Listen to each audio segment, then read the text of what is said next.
History's greatest secrets lie hidden along forgotten mountain trails. These ancient passes were not merely trade routes, but silent witnesses to exchanges that shaped entire civilizations. A story our history books have completely missed. You are about to discover a hidden network of human connection that challenges everything you thought you knew about the past. By the end of this, you will see the entire ancient world as a deeply interconnected conversation, not a collection of isolated cultures.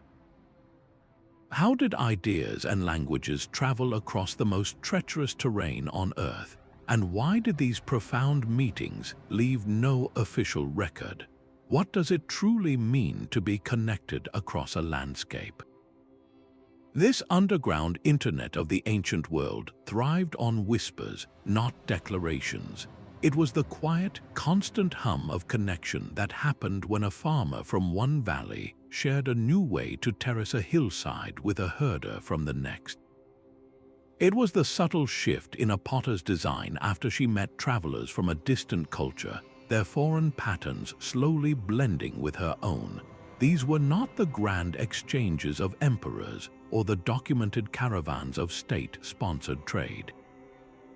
This was the flow of everyday life, the transfer of knowledge that happened person to person, outside the walls of palaces and the pages of official chronicles. So how do we even begin to see this hidden dialogue?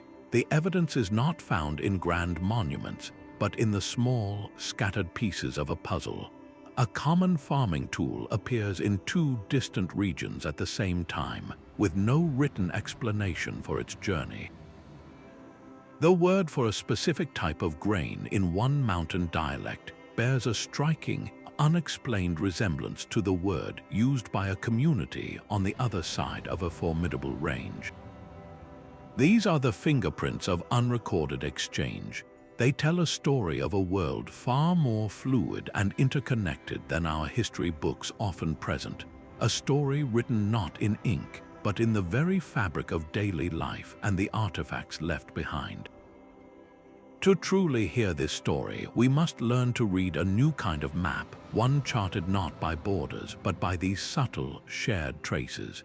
The roof of the world holds secrets in its thin, cold air.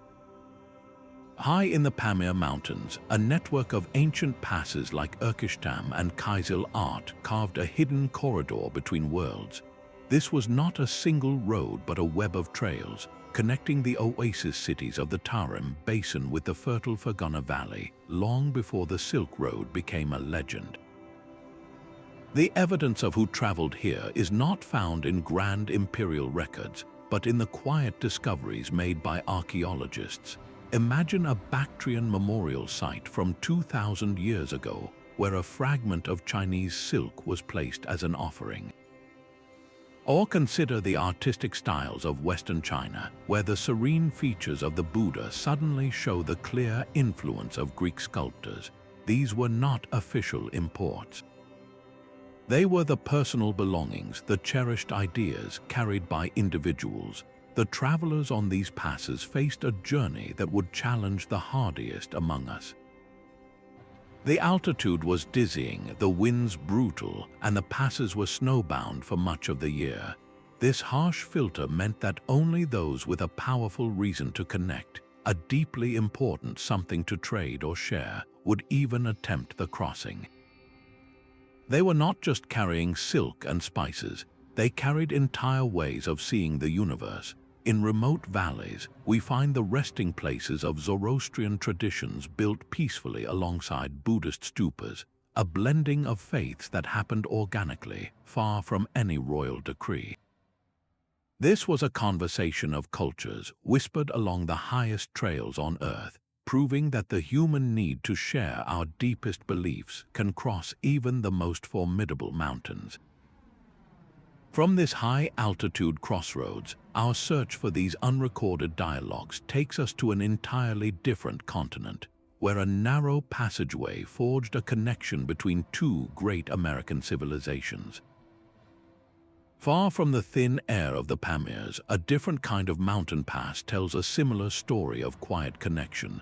Deep in the northern Peruvian Andes, the Abra de Porculla cuts a surprisingly gentle path through the towering peaks. This is the lowest pass in the entire Andean chain, a geographical accident that created a hidden corridor between two worlds, the arid Pacific coast and the lush Amazonian rainforest.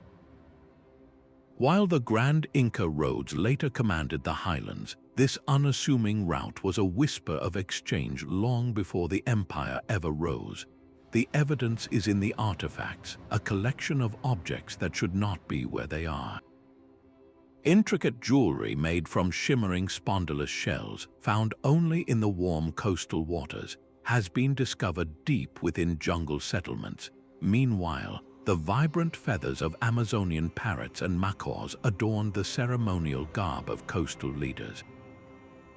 These were not random trinkets, they were valued items carrying cultural weight, moving along a path that connected radically different ecosystems and the people who understood them. This exchange was not merely about goods, it was about ideas. High on the misty slopes between the coast and the jungle lived the Chachapoya, the Cloud people. Their unique circular stone structures and intricate wall carvings do not fit neatly into the styles of the dominant highland empires. Instead, their architecture seems to borrow techniques from both the coastal builders and the highland masons, suggesting a fusion of knowledge that flowed outside official channels. The true legacy of the Abra de Porculla, however, might be written in the leaves of plants. Specific varieties of the coca plant, along with a deep knowledge of medicinal herbs, appear to have traveled this route. This points to a profound sharing of botanical and pharmacological wisdom between coastal healers and Amazonian shamans, a quiet collaboration that shaped regional identities for generations. This pass was not an imperial highway built for armies but a trail used by local traders and spiritual seekers. It facilitated a cultural fusion that existed in parallel to the more documented stories of conquest, revealing a world where cooperation was often as powerful as conflict. From this quiet corridor of the Americas, the trail of hidden exchanges leads us to another rugged mountain range, where a narrow defile guarded the movement of languages and empires. The Darial Gorge cuts a deep scar through the heart of the Caucasus, a natural doorway between two worlds, long before it was known as the Caucasian Gates and guarded by formidable stone walls. This steep-sided valley served as a silent conduit for a different kind of traffic. Here, the restless steppe nomads of the north met the settled, city-building civilizations of the south, and their encounter was not always one of conflict. The evidence of this ancient mingling is etched into the artifacts they left behind. Intricate gold work from southern burial sites suddenly blooms with the distinctive, flowing animal figures of Scythian art, a style born on the northern plains. Conversely, nomadic chieftains to the north cherished metalwork that bore the clear, intricate imprint of Mesopotamian cylinder seals. These objects were not looted in war, they were treasured, adopted, and adapted, speaking of a deep appreciation that flowed in both directions through the gorge. This exchange was not limited to art. The very languages spoken in the region form a complex tapestry that linguists are still unraveling. Isolated mountain communities share unexpected loanwords and grammatical patterns, hints of an ancient, sustained dialogue between groups who are supposed to be separated by insurmountable cultural barriers. Even technology traveled this narrow corridor. Advanced iron-working techniques, a revolutionary knowledge for any society, appear to have moved not in one grand wave of conquest, but in multiple directions, passed from one community to the next through the Darial Gorge. This suggests a vibrant prehistoric network of communication, a web of connection that linked the Black Sea to the Caspian long before history deemed it noteworthy. The gorge's later reputation as a fortified military choke point obscures its original role as a channel for peaceful cultural fusion. From this mighty corridor between continents, our search for these hidden conversations leads us to the most formidable barrier of them all, the roof of the world. Even at an altitude that steals the breath, the human spirit finds a way to connect. The Nangpa Pass, a frozen corridor threading between Nepal and Tibet, stands as a monument to this enduring truth. For centuries, this was not a route for armies or empires, but a silent highway for pilgrims and traders moving through a world of rock and sky. While history remembers the grand caravans, the Nangpa thrived on the footsteps of individuals whose names are lost to time. Buddhist monks, their minds focused on sacred texts, trudged alongside salt traders whose packs held the essential mineral of life. Nomadic herders, guiding their flocks across the roof of the world, would meet these travelers, and in those brief, high-altitude encounters, an entire cultural ecosystem was sustained. We know the broad strokes of how Buddhism traveled into Tibet, but the Nangpa tells the quieter, deeper story. It was the conduit for the kind of knowledge that is never written down in official records. Consider the practical wisdom of survival in such a place, a specific understanding of which high-altitude plants could soothe a cough or ease a headache passed from one community to the next along this trail. The distinct technique for transforming yak milk into a hard, long-lasting cheese, a vital source of nutrition, was not invented in isolation. It was refined and shared, herder to herder, across the Nangpa. This was the exchange of daily life, the shared intelligence that allowed people to not just survive, but to thrive in one of the most challenging environments on Earth. This fusion of knowledge is etched into the very landscape. In remote monasteries perched on impossible cliffs, you can see a silent conversation in stone and wood. The intricate, delicate woodworking that frames a window is a signature of Nueri artisans from the valleys of Nepal. Yet the massive, imposing walls that support the structure are built with the masterful dry stone technique of Tibetan builders. This architectural harmony was not designed by a single architect. It emerged organically, a testament to the craftsmen and patrons who traveled the pass, bringing their skills with them and blending them into something new and uniquely suited to their mountain home. Even the air in these sacred places carries the echo of this exchange. The deep, resonant blast of a ritual horn, the precise melodic pattern of a chant, these sonic traditions bear the marks of a shared journey. They are artifacts of sound moving as freely as the pilgrims who carried them. The Nangpa was a lifeline, ensuring that even the most secluded valleys were not forgotten islands, but part of a living, breathing network. It demonstrates a profound resilience, the power of cultural connection to flourish, even when it happens entirely outside the view of palaces and chronicles. From these soaring Himalayan peaks, our search for these hidden dialogues descends to the sun-drenched coasts of the ancient Mediterranean. Even the celebrated civilization of classical Greece has roots reaching deep into its rugged highlands.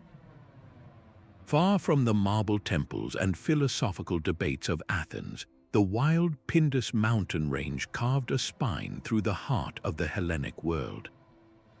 Its high passes, like the one cutting through Metsovo, were not barren frontiers but vital arteries. They connected the glittering Mycenaean palaces of the coast with the mysterious, less documented cultures of regions like Epirus and Illyria to the north and west. This was not a one-way street of cultural influence flowing from the celebrated centers outward. Instead, the mountains fostered a quiet, two-way dialogue that fundamentally shaped what we now call Greek culture. The evidence is baked into the very clay of history. At inland archaeological sites, fragments of pottery tell a silent but compelling story. The familiar motifs of the Mycenaean world, scenes of chariots and octopuses, appear not in isolation, but beautifully intertwined with bold, local geometric patterns. This was not a simple case of a superior culture imposing its style. It was a fusion, a creative conversation between potters who shared techniques and aesthetics along these mountain trails. This exchange went far beyond art. One of the most powerful forces in classical religion, the ecstatic cult of Dionysus, did not originate in the orderly city-states. Its wild, untamed rites, its connection to nature and altered states of consciousness, first entered the Greek world through these northern mountain passes. Long before Dionysus was tamed into the theatrical god of Athens, his worship was carried south by travelers, a folk religion that bubbled up from the highlands to eventually captivate the entire civilization. Even the words spoken by ancient Greeks bear the imprint of this mountain exchange. Specific terms related to the harsh, beautiful life of a shepherd, words for highland pastures and certain livestock, are linguistic orphans. They do not have a Greek origin. Instead, they were borrowed from the languages of northern neighbors, adopted out of necessity and convenience by those who lived and worked along these routes. The Pindus passes were the conduits for a vibrant folk culture that constantly refreshed and influenced the more celebrated lowland societies. They remind us that the grand narrative of history was not written solely in the sunlit agora. It was also whispered on the winding mountain trail, in the shared words of herders and the blended designs of anonymous artisans. From the rugged highlands of Greece, our journey takes a dramatic turn in scale, heading to the vast, sun-scorched expanse of the Sahara. The story of human connection unfolds even in the most desolate landscapes. Deep within the Algerian Sahara, the Tassili Plateau rises from the sands, a monumental rock fortress that once guarded a secret world. This was not always a sea of dunes. Millennia ago, it was a greener, more forgiving land, crisscrossed by a web of mountain passes that acted as a hidden bridge between two continents. The Mediterranean coast to the north and the vast sub-Saharan world to the south were linked by these corridors, and the proof of their vibrant exchange is painted on the very walls of the stone. The rock art of Tassili is one of the most eloquent archives of the ancient world, a gallery of lost encounters. Here, life-sized elephants and towering giraffes, creatures of the African savanna, parade across rock faces alongside chariots and human figures whose styles and weaponry show a clear, unmistakable influence from the Mediterranean coast. This is not a random collection of images, it is a record of meetings. It depicts a time when Berber peoples from the north interacted with African cultures from the south, and their artistic visions began to merge. They were not just trading objects, they were trading ideas, sharing entire ways of seeing and representing the world, and perhaps even the spiritual beliefs that gave their lives meaning. This cultural fusion was as practical as it was profound. The evidence moves from the walls of caves to the soil of archaeological sites. The presence of millet, a grain originally domesticated in sub-Saharan Africa, found in settlements far to the north, tells a quiet story of agricultural exchange. This was not a random seed carried by the wind. It was a deliberate transfer of knowledge, a new way of securing food that traveled north along these hidden routes, carried by people who shared the secrets of cultivation. Even the working of metal reveals this cross-pollination. The development of a unique Saharan copper metallurgy points to a blending of techniques. Methods for smelting and shaping metal likely traveled along these corridors, merging local innovation with knowledge from distant regions to create something entirely new and perfectly suited to the Saharan environment. For thousands of years, long before the famous camel caravans of the medieval period defined trans-Saharan trade, these mountain passes were the silent arteries of a network. They facilitated a slow, deep, and sustained cultural fusion that prepared the entire region for the more documented exchanges that would follow. It was a world built on quiet footsteps, not the thunder of hooves.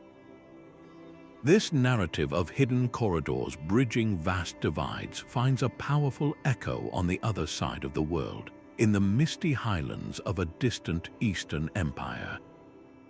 A gateway of stone and strategy, the Hangu Pass held the fate of empires in its grasp, long before its name became synonymous with impenetrable defense and the unified might of the Qin dynasty. This narrow corridor served a far more fluid purpose.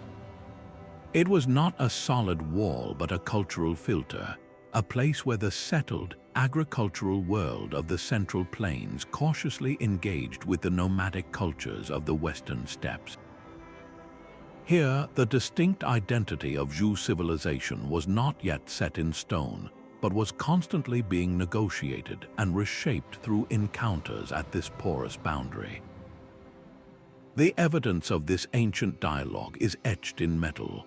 Archaeologists have unearthed bronze artifacts from the region that tell a silent, compelling story of fusion. The pieces are cast with the masterful technique of Chinese foundries, yet they are adorned with the leaping stags and coiled predators of steppe art, a style completely foreign to the classic ritual vessels of the plains. This was not mere imitation, it was a creative collaboration, a blending of two visual languages that happened because people were meeting and sharing ideas right at the Hangu gateway. This exchange went far beyond artistry and into the very mechanics of power. The introduction of the light, horse-drawn chariot to China is a pivotal moment in military history, and all signs point to this technology arriving through Western contacts at passes like Hangu. This was not a simple gift. It was a revolution in warfare and social status that transformed the battlefields and hierarchies of the ancient Chinese states. Even the most fundamental aspect of life, food, bears the marks of this exchange, the cultivation of wheat and barley, grains that would become staples of the northern Chinese diet, likely first entered the heartland through this western corridor. These were not just new crops, they were entire agricultural traditions, new ways of working the land and measuring the year, carried by travelers from Central Asia and adopted by communities living near the pass. The Hangu Pass was a crucible where identities were forged through tension and fusion. It was a place of both conflict and cooperation, where the very definition of what it meant to be Chinese was being written long before an emperor decided to seal the gates and declare the narrative complete. This gateway to an ancient civilization finds a surprising parallel in a very different part of the world, where another mountain pass quietly wove together the fabric of a continent. Even the sea itself could be tamed into a temporary path, stretching between the southern tip of India and the northern coast of Sri Lanka. The chain of sandbanks and shallow waters known as Adam's Bridge created a seasonal, walkable passage. This was not a mountain pass of rock and stone, but a bridge of sand and tide, a fleeting corridor that emerged from the waves to connect two distinct worlds. When the waters receded, it allowed for a profound mingling between the Tamil culture of the mainland and the Sinhalese culture of the island, an exchange that went far beyond the grand narratives of kings and official religious missions. We all know the recorded story of Buddhism traveling to Sri Lanka, a moment preserved in royal chronicles, but the Adam's Bridge passages tell a quieter, deeper story, written in the daily lives of the people who walked across it. The evidence of this connection is etched into the very language. Linguists note a subtle but persistent undercurrent of Dravidian influence in Sinhalese, a layer of shared words and grammatical patterns that suggests a long, sustained conversation between common people, not just a one-time conversion by monks.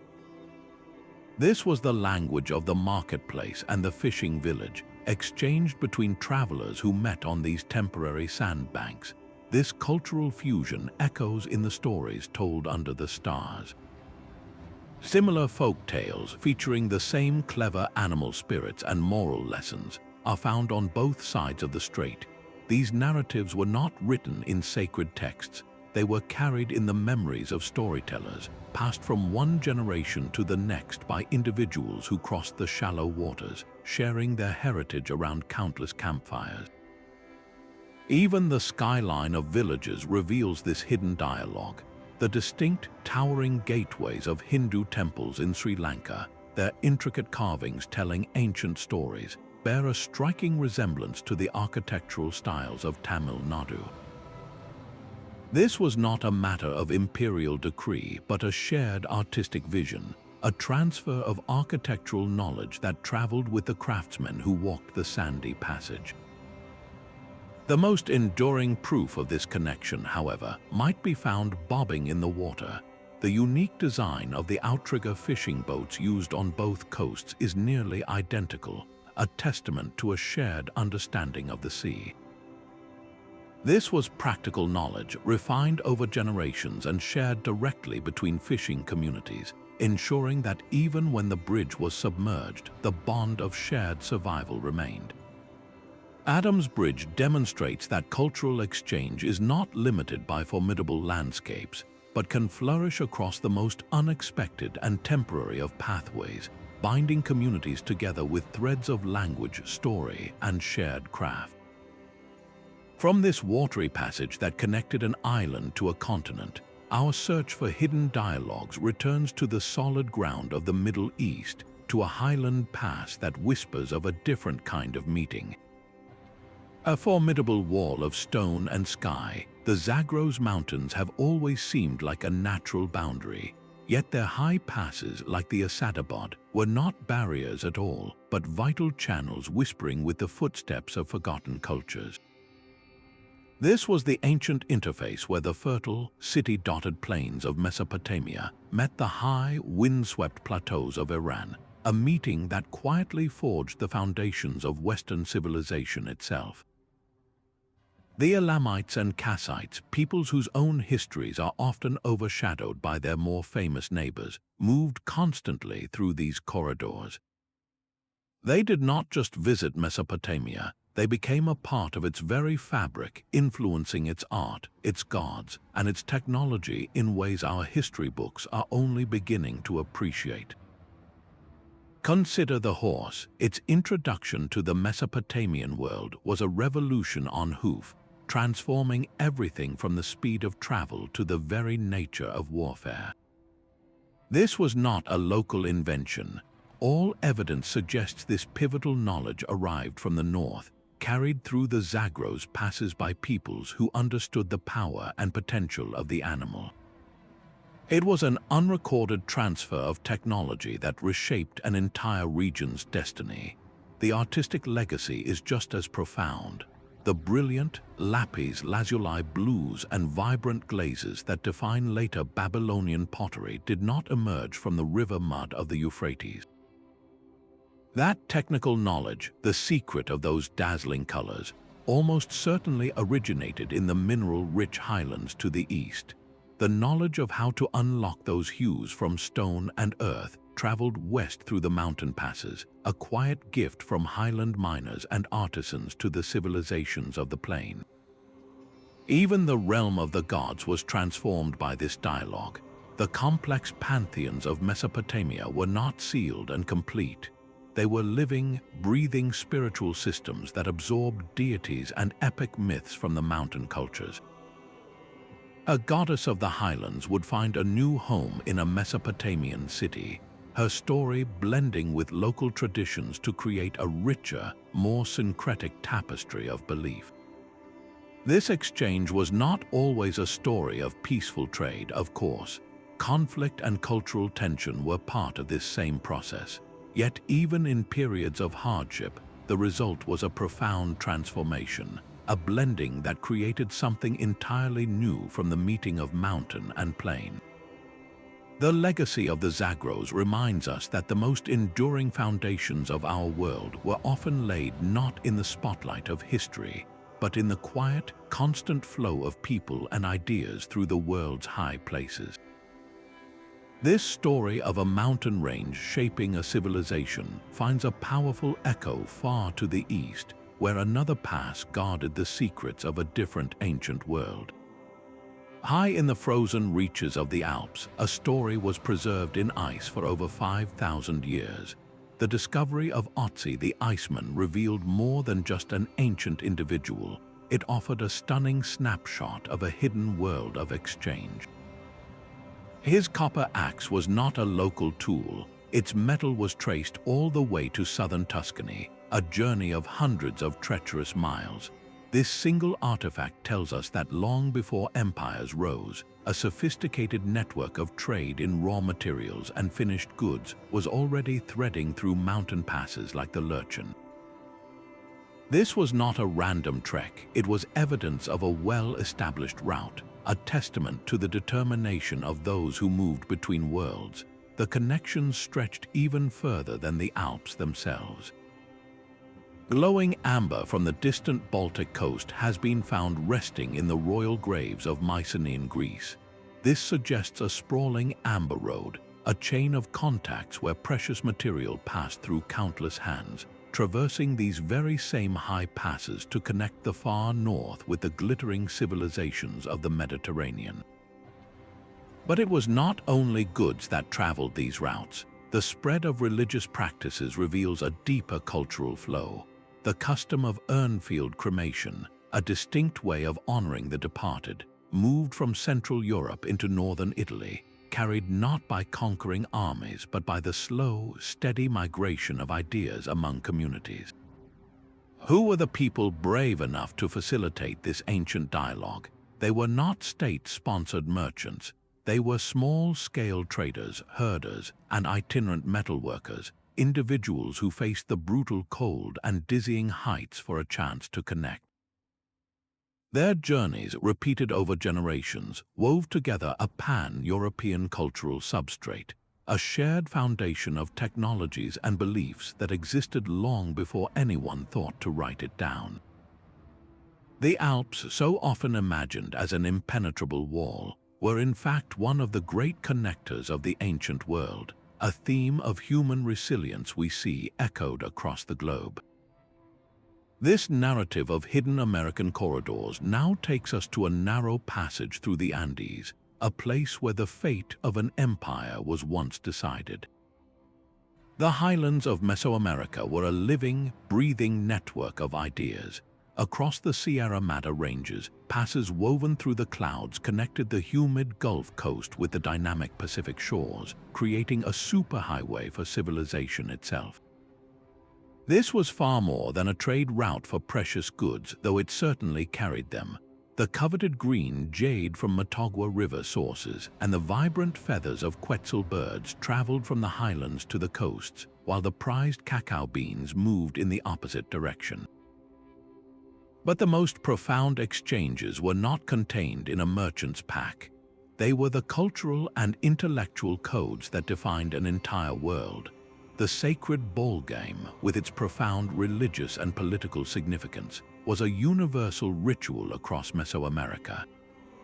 Yet each region developed its own distinct version, from the grand stone courts of the Maya to the simpler layouts of the Zapotec. These variations did not emerge in isolation.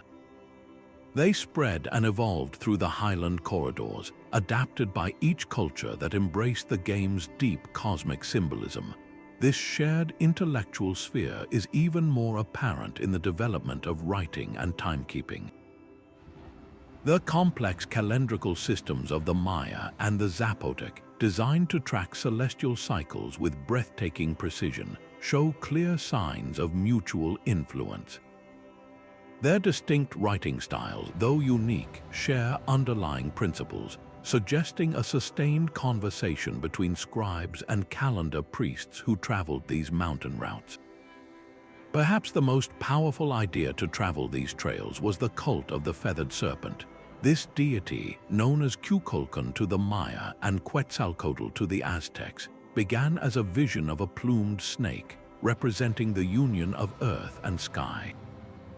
As this concept moved from culture to culture through the Sierra Madre passes, it absorbed new meanings and attributes, evolving from a wind god to a cultural hero and a symbol of priestly order. This was not a conquest of one faith over another, but a slow, organic blending, a testament to the power of these routes to transmit the very soul of a civilization. The Sierra Madre passes were the quiet, constant hum of connection that wove together the diverse tapestry of ancient Mesoamerica, proving that even the most rugged terrain could not stop the flow of shared knowledge. This same pattern of highland connection shaped the continent far to the north as well. The spine of North America holds the memory of a continent in conversation. Along the eastern front of the Rocky Mountains, a route known as the Old North Trail unfurled for thousands of miles, a corridor of movement connecting the subarctic world to the high plateau of Mexico. This was not a single paved road but a living network of parallel paths, worn into the earth over countless generations by the footsteps of indigenous peoples. It was a highway of whispers carrying goods and ideas across a breathtaking scale, entirely outside the view of any European chronicler. The physical evidence of this network is both vast and intimate. Obsidian from the volcanic flows of Yellowstone, a glass-like stone prized for its sharp edge, has been found crafted into tools at sites as far south as Texas. And in the opposite direction, the vibrant scarlet and blue feathers of macaws, birds native to the steamy jungles of Central America, have been discovered in ancient settlements on the northern plains. These were not random trinkets, they were items of profound cultural value, carried over impossible distances through a chain of hand-to-hand exchange.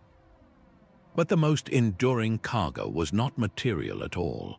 It was carried in the stories told around campfires under the vast western sky. Similar creation myths, particularly those involving an animal that dives into primordial waters to bring up the mud that forms the earth, are found among tribes separated by thousands of miles. This was not a coincidence. It was the echo of a shared narrative, a spiritual idea that traveled the length of the trail, adapting to local landscapes but retaining its core meaning. Even the architecture of daily life reveals this connection. The conical design of the tipi, an icon of the plains, shows a remarkable consistency in its engineering principles from north to south. Specific, highly effective techniques for hunting bison, methods that require deep understanding and coordination, also display a pattern of diffusion along this mountain front passage. The Old North Trail was the silent, deeply ancient nervous system of the continent, facilitating an organic and sustained cultural sharing that shaped the indigenous world long before borders were drawn. This monumental corridor of American exchange finds a parallel in the very cradle of humanity, along the dramatic valleys of Africa's Great Rift. The Great Scar of the Rift Valley is more than a geological wonder. It is a living archive of human connection. Across its breathtaking escarpments, natural passageways channeled the movement of peoples, creating a cultural crossroads that shaped the very soul of East Africa. For centuries, these highland passes witnessed a profound meeting of worlds as Bantu-speaking communities, carrying the revolutionary knowledge of iron and new ways of farming from the West, encountered the established Cushitic and Nilotic populations with their deep traditions of cattle herding. This was not a story of displacement but of fusion, a slow and deliberate blending that echoes through time. You can hear it in the languages spoken today, where Bantu tongues in the region are woven through with loanwords for livestock and pastoral life, borrowed directly from Nilotic neighbors. This linguistic blend is the sound of ancient cooperation, the vocabulary of a shared existence. This fusion of knowledge is built into the very landscape. The iconic round huts with their distinctive thatched roofs, so symbolic of the region, are not the product of a single culture. They are a beautiful hybrid, an architectural conversation that merged different building traditions into a form perfectly suited to the highland environment. Even the music carried on the wind tells a story of exchange. The gentle, melodic strains of the lyre, an instrument with its origins in the ancient Nile Valley, traveled south along these corridors, its sound adopted and adapted by communities in the Kenyan highlands. This was the movement of culture in its most personal form, the sharing of song and craft. All of these inland pathways ultimately fed into a greater network, flowing towards the coast where they gave rise to one of the world's most dynamic cultures. The Swahili civilization, with its unique blend of African Bantu, Arab, and Persian influences, was not born solely from the sea. It was nourished by the deep, internal exchanges of the continent, a testament to Africa's own dynamic and interconnected history. This African story of highland corridors connecting a continent finds its mirror in a very different part of the world, where a chain of islands was once linked by a pathway that defied the ocean itself. The shadow of modern conflict obscures a far deeper history of connection. The Khyber Pass, a name synonymous with conquest, was once a channel for civilization itself. Long before armies marched through its defiles, this corridor served as a prehistoric lifeline, linking the sophisticated urban centers of the Indus Valley with the resource-rich lands of Central Asia. This was not a story of invasion, but of quiet, sustained exchange that shaped one of the ancient world's most enigmatic cultures. The cities of Mohenjo-Daro and Harappa did not rise in isolation. Their artisans craved the deep, celestial blue of lapis lazuli, a stone found only in the distant mountains of modern-day Afghanistan. This precious material did not magically appear. It traveled the high, winding trails of the Khyber, carried by traders who understood its value, feeding a cultural appetite for beauty and ritual that defined the Indus civilization.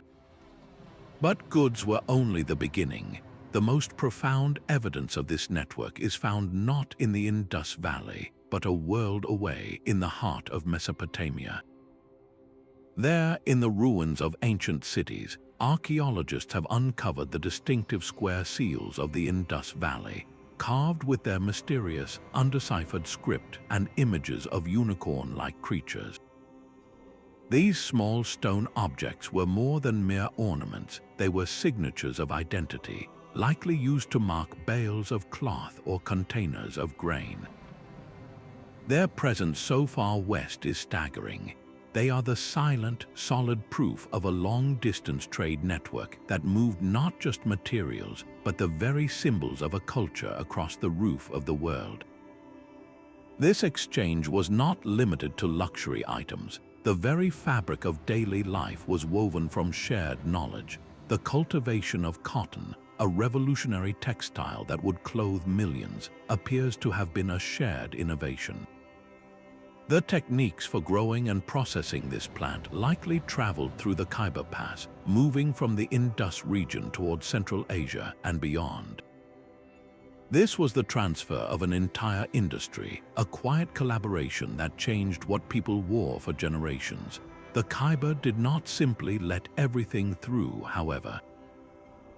It acted as a cultural sieve, a filter that shaped the unique character of South Asia. Certain artistic styles and technologies from the West were adopted and adapted, while others were left behind. This selective process allowed the Indus Valley civilization to absorb outside influences without losing its own distinct identity, creating a cultural synthesis that was entirely its own. The pass's ancient function reveals a foundational truth that the subcontinent's history is one of deep prehistoric connection, a tapestry woven with threads of trade and shared knowledge long before the first sword was ever drawn. From this legendary gateway of Asia, our search for the world's hidden dialogues plunges into the icy solitude of the Antarctic. At the very edge of the inhabited world, the Andes did not simply end. They frayed into a labyrinth of fjords and glaciers. Here, high passes winding through the southern mountains forged a final, fragile link between the central cultures and the vast, wind-swept plains of Patagonia. For centuries, the Mapuche and later the Tehuelche peoples moved along these corridors, and the evidence they left behind tells a story of profound transformation. The most revolutionary cargo was not carried in packs but on the hoof, as the knowledge of llama and alpaca domestication traveled south from the central Andes. This was far more than a new source of wool and meat. It was a complete reimagining of life itself. Mobile hunting bands gradually adopted the rhythms of pastoralism, their entire social structure and relationship to the land reshaped by the arrival of these gentle animals. This cultural shift is painted on the very rock faces of Patagonian caves. Ancient artists whose ancestors had depicted local guanacos and hunting scenes began to incorporate powerful new imagery. Among the most striking are figures of the staff god, a major Andean deity often shown holding a staff in each hand, his authority echoing from northern religious centers thousands of miles away. This was not a conquest of faith, but the slow, organic adoption of spiritual ideas, a testament to the cultural current flowing along the mountain spine. Survival in this harsh, beautiful land required a deep and shared intelligence. The treacherous maze of southern fjords, with their sudden storms and icy waters, was not a barrier but a navigated space. Knowledge of how to read the tides, where to find shelter, and how to construct watercraft capable of handling the chop was precious cargo exchanged along these routes. This practical wisdom, passed from one community to the next, wove the most remote shorelines into the network. The long-distance interaction created a cultural continuum along the entire Andean spine, proving that even the most distant human communities were never truly isolated. They were listening posts in a vast, whispering conversation, connected by the same mountain paths that seemed to separate them. This proof of connection at the world's edge finds a parallel in the arid heart of the ancient Near East. A formidable wall of stone and sky, the Taurus Mountains presented a seemingly impassable barrier between the Anatolian plateau and the ancient world to the south. Yet through narrow defiles like the legendary Cilician Gates, a constant stream of travelers, traders, and diplomats moved, transforming this natural boundary into one of history's most dynamic cultural workshops. The Hittite Empire, a powerhouse of the Bronze Age, did not grow in isolation. It thrived by engaging with its neighbors through these rocky corridors. We know the grand story of how they adopted the cuneiform script from Mesopotamia, a technology of record-keeping that allowed them to manage their vast state. But the true magic happened in what they chose to write with those borrowed symbols. In the cool, dark silence of their royal archives, Hittite scribes carefully transcribed their own version of the Babylonian epic of Gilgamesh. This was more than simple translation, it was an act of cultural fusion. They were not just copying a story, they were making it their own, adapting the themes of this Mesopotamian hero's quest to resonate with their own Anatolian worldview, proving that the most profound exchanges are often those of the imagination. This flow of ideas was matched by a flow of revolutionary technology. The Hittites famously held a near monopoly on the production of quality iron, a metal that was stronger and more versatile than bronze. This was a secret of immense power, a state-level advantage they guarded closely. Yet, inevitably, the knowledge of iron smelting began to leak out. It did not travel in official diplomatic pouches, but was carried through the Taurus passes by skilled metalworkers, their techniques slowly dispersing to other cultures. This was the birth of the Iron Age, not as a single event, but as a slow, unstoppable diffusion through these mountain contact zones, forever changing the balance of power across the ancient world. You can even see this dialogue etched into the very stones of their fortifications. Along the Hittite borderlands, archaeologists have uncovered massive defensive walls constructed in a distinct Syrian style. This was not a case of one culture being conquered by another's architecture. It was a deliberate choice, a borrowing and blending of military engineering that created a hybrid form of defense, perfectly suited to the threats and materials of the region. The true legacy of the Taurus passes was not mere borrowing, but a profound act of creation.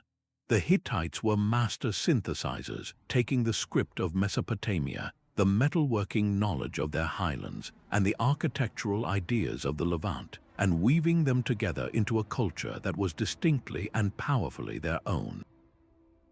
These mountain gates were a crucible where great traditions met, merged, and emerged as something entirely new. This pattern of highland corridors shaping a civilization finds a powerful echo in the humid, monsoon-soaked heart of Southeast Asia. A different kind of border was woven through the lush, misty peaks of the Annamite Range. This rugged spine between Vietnam and Laos was not a wall of separation but a porous membrane, its hidden passes humming with a quiet, sustained dialogue between the coastal world and the inland Mekong. For centuries, these trails channeled a meeting of cultures that would define the entire region. The most resonant symbol of this exchange is the great bronze drum of the Dong Sun culture.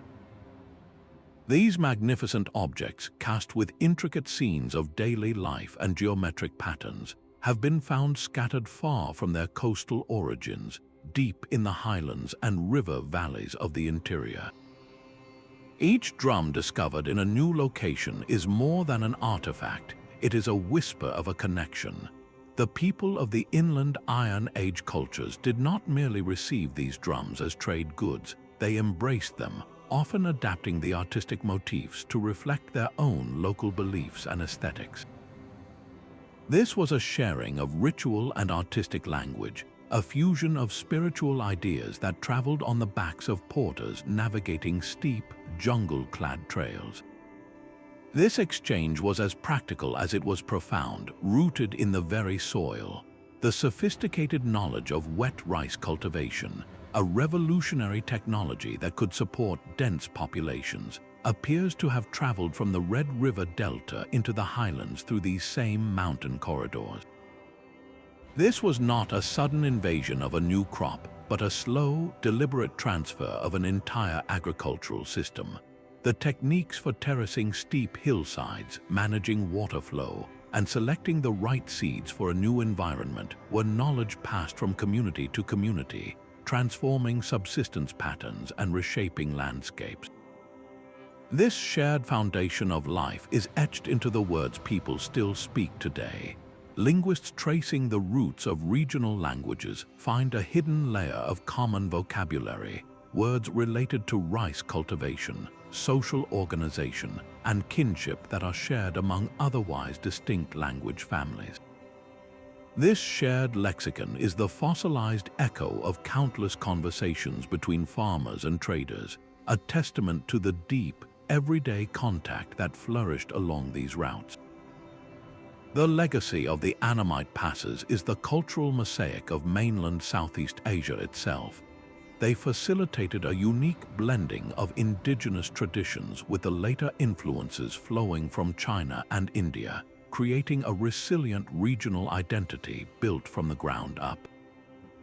This was not a story of one culture dominating another, but of a slow, organic fusion where the rhythms of the coast met the spirit of the highlands, all connected by a network of paths known only to those who walked them. From these humid, green mountains that nurtured a civilization, our search for hidden connections takes us to a landscape defined by a stark and beautiful austerity. Even the rock itself seemed to carry two different souls. The high Atlas Mountains of Morocco did not merely rise from the earth, they stood as a monumental crossroads, their high passes weaving a thread between the green Mediterranean coast and the endless sands of the Sahara.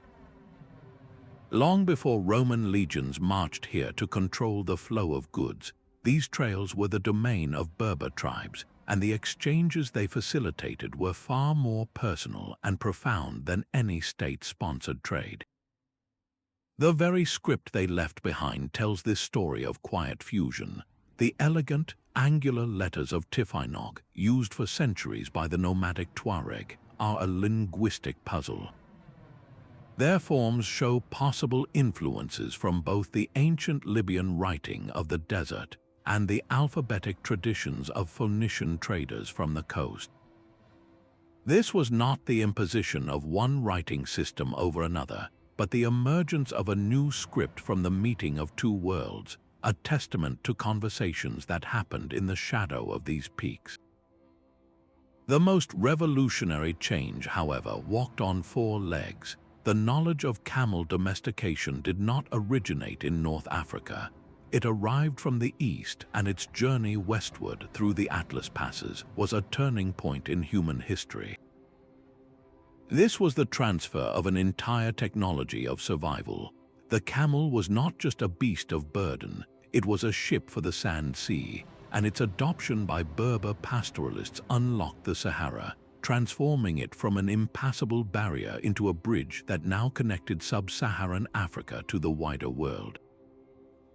You can see the result of this long mingling in the art that adorned daily life. The intricate geometric patterns woven into Berber textiles and etched into their silver jewelry do not belong solely to the desert or the sea. They are a visual language of synthesis where the bold, symbolic aesthetics of the Sahara met the refined artistry of Mediterranean cultures. A single piece of jewelry might combine the lavish silverwork favored by coastal peoples with the protective, symbolic motifs passed down through generations of desert nomads. For thousands of years, these mountain gateways were the quiet, constant channels through which the cultures of Africa and Europe slowly intermingled. They were the forge of the unique Maghrebi identity, a rich cultural tapestry woven from threads of many origins. The story of the Atlas Mountains is a powerful reminder that geography does not simply divide. It also invites connection, creating meeting places where humanity's diverse expressions can blend into something entirely new. This theme of islands connected by ancient pathways now carries us across the globe to the vast Pacific. Within the cloud-shrouded highlands of New Guinea, a world of staggering isolation thrived on connection. This was not a landscape that invited easy travel with its razor-backed ridges and plunging valleys, yet a sophisticated web of mountain trails bound its countless communities together. The movement of precious goods is the most visible evidence of this network. The spectacular, iridescent feathers of the bird of paradise were not merely beautiful, they were items of immense ceremonial value, traveling from the deep interior to coastal trading partners. Salt, a vital mineral for life, was carefully processed and carried from specific highland springs to communities that had no other source. But the most transformative cargo was not carried in a trader's bag, it was carried in their mind. The independent domestication of key crops like taro and sugar cane was a monumental achievement, and the techniques for cultivating these plants did not remain locked in one valley. The knowledge of how to select the best tubers, when to plant, and how to nurture growth spread along these trails, revolutionizing food production across the highlands. Perhaps even more impressive was the sharing of engineering wisdom. In swampy valley bottoms, communities developed complex systems of drainage ditches and mounded gardens to transform waterlogged land into fertile fields. This was not a technology invented again and again in isolation. The core principles of this hydrological management, a testament to human ingenuity, were passed from one group to the next through the mountain corridors. This flow of practical knowledge is echoed in the region's incredible linguistic tapestry. New Guinea is home to hundreds of distinct languages, a testament to its long history of separation. Yet within this diversity, linguists find the traces of ancient dialogue.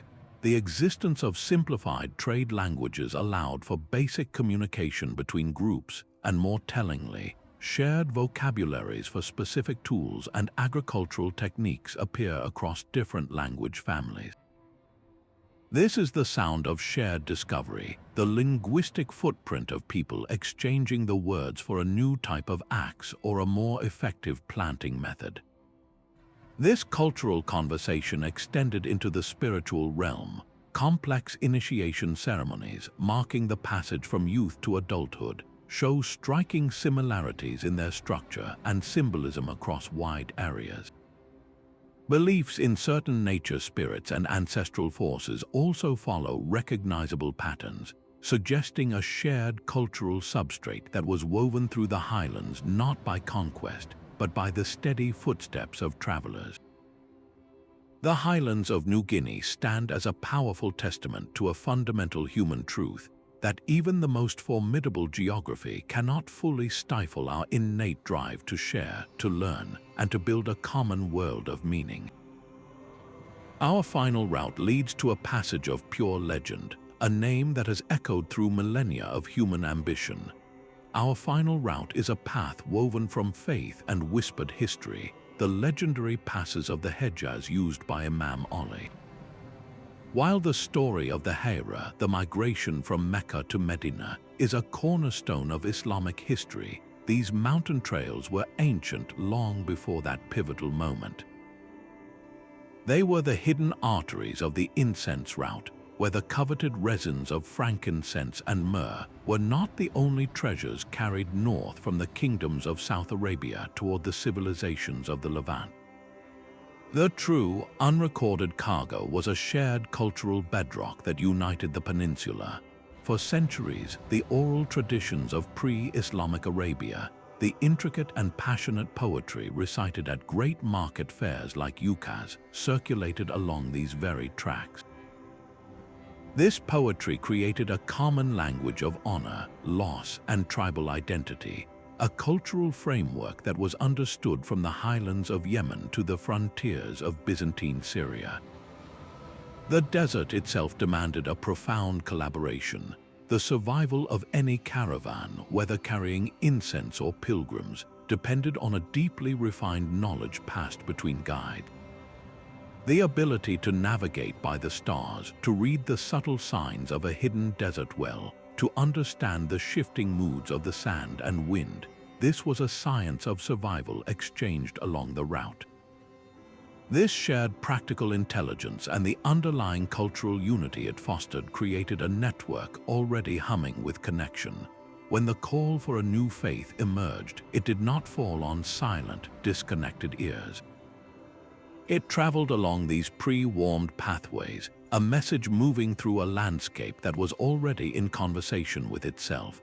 The rapid spread of a unifying idea across the vast Arabian Peninsula was possible precisely because these ancient mountain passes had, for generations, been quietly preparing the ground, weaving a tapestry of shared words and shared ways of surviving the world. With this 20th route, our list is complete, yet the true implication of these hidden conversations is only now coming into focus. These 20 ancient trails, scattered across the globe, tell a single, unified story when seen from above. A powerful pattern emerges, one that rewrites our understanding of the past. The most transformative meetings between cultures did not occur in royal courts or along heavily guarded imperial highways. They happened in the margins, in the rugged in-between spaces like mountain passes, far from the watchful eyes of scribes and tax collectors. This was the frontier of human connection, where the official narrative ends and the real story begins. What force drove people to risk these treacherous journeys? The initial motives were often beautifully simple and practical. A community needed a specific type of stone for better tools. Another sought a new strain of grain that could withstand a harsher climate. a healer went in search of a rare plant rumored to cure a persistent illness. These were the immediate concerns of survival and improvement, yet the outcome of these practical journeys was anything but simple. When a trader carrying that new grain stopped to rest in a highland village, he did not just exchange seeds.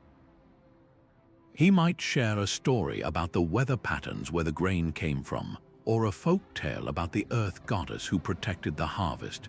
The grain was adopted, but the story came with it, slowly blending into the local spiritual understanding of the land. This is how worldviews fused. Technologies, languages, and religious ideas are not like sealed treasures, invented once and kept pure. They are living, breathing things shaped and reshaped by constant conversation. The Hittites did not just take Mesopotamian cuneiform, they used it to tell their own stories. The highland cultures of Southeast Asia did not just receive bronze drums, they reinterpreted their symbols to reflect their own beliefs. This relentless, organic blending challenges one of the most persistent myths of history, the idea of a pure, isolated culture. Human societies have never been monolithic islands. They have always been hybrid, adaptive, and deeply interconnected, their identities forged in the creative friction of encounter.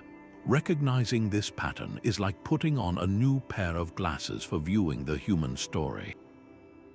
Suddenly, the archaeological record comes alive with subtle clues we might have missed. A common pottery shape in two distant regions is not a coincidence, it is a signature of contact. An unusual burial practice is not an anomaly, it is a hint of a shared idea that traveled. This perspective shifts our focus from the loud monuments of conquest to the quiet, scattered evidence of cooperation and exchange. It reveals a history that is far richer, more complex, and ultimately more human. The question that now remains is how we, today, can become part of this ongoing discovery, learning to listen for the whispers of these lost conversations that still echo all around us. Our journey across these 20 ancient routes reveals a world far more connected than we ever knew.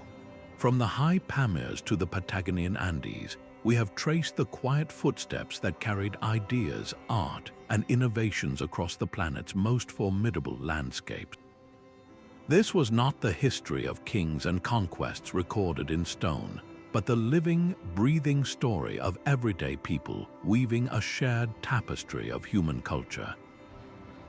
The true legacy of these mountain passes is the profound truth they whisper to us across the centuries. Human societies were never meant to be isolated. Our greatest strength has always been our capacity for connection, for the quiet sharing of a better tool, a resonant story, or a new way of seeing the world. These high trails were the testing grounds for this shared project of cultural creation, where different ways of life met, blended, and emerged stronger. As the explorer Wilfred the Siger once reflected, we were sharing an experience that would never leave us. Let this journey be such an experience for you. The next time you look at a mountain range on your horizon, see it not as a barrier, but as a potential gateway to countless forgotten stories. Its silent slopes may still hold the echoes of conversations that shaped our world. If this exploration into history's hidden connections resonated with you, we would love to hear your thoughts in the comments, and subscribe for more journeys into the greatest mysteries of our past.